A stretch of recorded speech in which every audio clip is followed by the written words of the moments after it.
জি। সালামু আলাইকুম রহমতুল্লাহি ওবরাকাতু। আমি আনোয়ার হোসেন। সবাইকে রমজানের শুভেচ্ছা। আজকে রমজানের চতুর্থ দিন। আলহামদুলিল্লাহ, রমজানে রাখতেছি, নামাজ পড়তেছি, অনেক ভালোই যাচ্ছে। সবাই দোয়া করবেন, সবার জন্য দোয়া করি। আজকে সবার সামনে একটা কথা বলা, যেটা হলো আমার এক বিশ্বস্ত লোক, খুবই বিশ্বস্ত, উনি মুফতি লেখাপড়া করতেছে, আমাদের খুবই পরিচিত। তো ওনার সাথে মেসেঞ্জারে বা ফেসবুকে আমার সাথে অ্যাড আছে, আমার ফ্রেন্ড হিসাবে অ্যাড আছে। উনি যদিও আমার ছোট বয়সে, তারপরেও লেখাপড়া, মুফতি মাওলানা লেখাপড়ার দিক দিয়ে উনি অনেক আগানো। তো হঠাৎ ওনার ফেসবুক থেকে, মেসেঞ্জার থেকে আমার মোবাইলে একটা মেসেজ আসে যে ভাই কেমন আছেন। আমি বলছি আলহামদুলিল্লাহ ভালো। ওনার সাথে আমারও এর আগে কথাবার্তা হইতো, আমিও কথাবার্তা বলতাম। কিন্তু উনি যেহেতু অনেক বিশ্বস্ত মুফতি, মুফতি সাহেব, মাওলানা মুফতি সাহেব, ওনার তো মিথ্যা বলার আসলে কোনো অবকাশই আমার মনে হয় না। তো উনি একদিন আমাকে মেসেজ করলো যে ভাই কেমন আছেন, কি অবস্থা। আমি বলছি আলহামদুলিল্লাহ আছি ভালো। তখন আমারে বললো যে ভাই আমি তো একটু ঝামেলায় আছি, আমার আম্মা অসুস্থ, আমি আম্মার হাসপাতালে আছি। আমারে যদি, আমার কাছে টাকা নাই, টাকা পয়সা আছে খুব শর্ট, যদি আপনার কাছে থাকে আমার কিছু টাকা দেন। তো যেহেতু উনি আমার খুবই বিশ্বস্ত, উনি আসলে মুফতি মাওলানা সাহেব, তাছাড়া আমার খুব কাছেরও লোক, এই বিষয়ে আমার আর অতটা ডাউট হয় না যে উনি তো আমার খুবই ঘনিষ্ঠ লোক, উনি এই কথা ফেক হইতে পারে না। তো উনি টাকাটা চাওয়ার সাথে সাথে আমি ওনাকে কিছু টাকা দিই, অ্যামাউন্টটা অন্তত না বলি, সামান্য অ্যামাউন্টের কিছু টাকা আমি ওনারে তখন নগদের মাধ্যমে দিই। নগদের মাধ্যমে দেওয়ার পরে উনি আমাকে নাম্বার দেয়, নাম্বার দিলে আমি ওনাকে টাকাটা পাঠিয়ে দিই।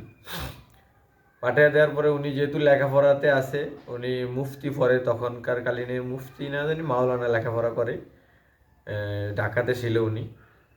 তারপরে হঠাৎ প্রায় অনেক দিন যাবৎ, প্রায় 1 মাস হয়ে গেছে ওনার সাথে আমার যোগাযোগ নাই। টাকা দেওয়ার পরে ওনার সাথে আর আমার যোগাযোগ নাই।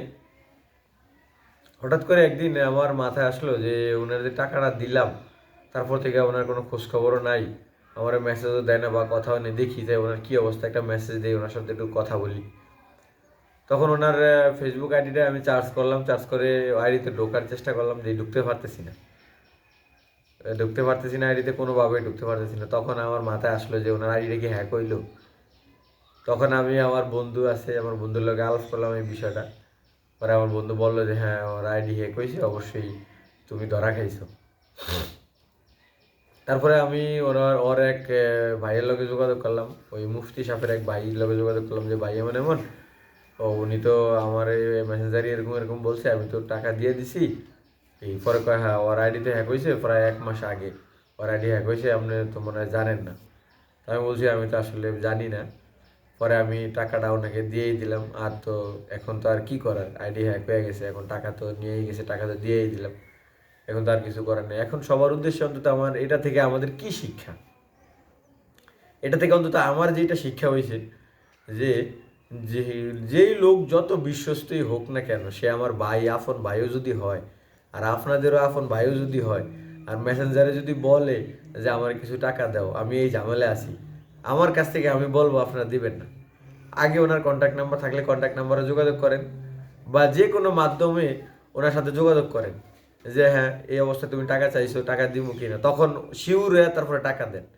যোগাযোগ না হয়ে কেউ আসলে কোনো মেসেঞ্জারে, কোনো ফেসবুকে, হোয়াটসঅ্যাপে, ইমোতে কোনোভাবেই আসলে কোনো লেনদেন না করাই আমার সবচেয়ে উত্তম জিনিস।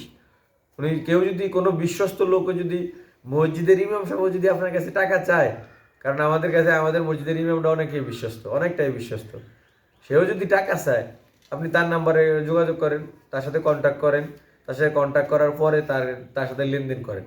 এতে কোনো বালতাবাজি শিকার আপনি হবেন না। আমি যেটা হয়েছি, আমি আসলে এ থেকে শিক্ষা পাইছি যে যোগাযোগ ছাড়া কারো কাছে Facebook, WhatsApp, imo, Viber, TikTok, online ভিত্তিক কোনো মাধ্যমে, মেসেজ দেওয়ার মাধ্যমে কারো লগে কোনোভাবে লেনদেন কোনোভাবেই করবেন না। লেনদেন করতে হইলেও যদি কেউ কোনো সমস্যা বা রিজন দেখায় মেসেঞ্জারে বা ফেসবুকে, আপনি ওনার নাম্বারে যোগাযোগ করেন বা ওনার কোনো কন্ট্যাক্ট নাম্বার থাকলে তার সাথে যোগাযোগ করেন, যোগাযোগ করার পরে লেনদেন করেন। এতে আপনি ঠকবেন না, এতে সঠিকভাবে লেনদেনটা হবে। যদি আপনি ফেক হন তাহলে উনি বলবো যে না আমি না, আমার আইডি হ্যাক হয়েছে, তুমি টাকা দিও না। আর যদি ওই লোক হয় যে আমি সমস্যায় পড়ছি, আমার টাকা দাও, আমি আবার পরবর্তীতে তোমাকে দিয়ে দেবো। এই ভুল থেকে আমি এটাই শিক্ষা পাইছি, এই শিক্ষাটাই আপনাদের সাথে শেয়ার করছি। সবাই ভালো থাকবেন, সুস্থ থাকবেন। সবাইকে আবারও রমজানের শুভেচ্ছা। সবার রমজান খুব ভালো এবং সুস্থতার সাথে কাটুক। আসসালামু আলাইকুম ওয়া রাহমাতুল্লাহি ওয়া বারাকাতুহু।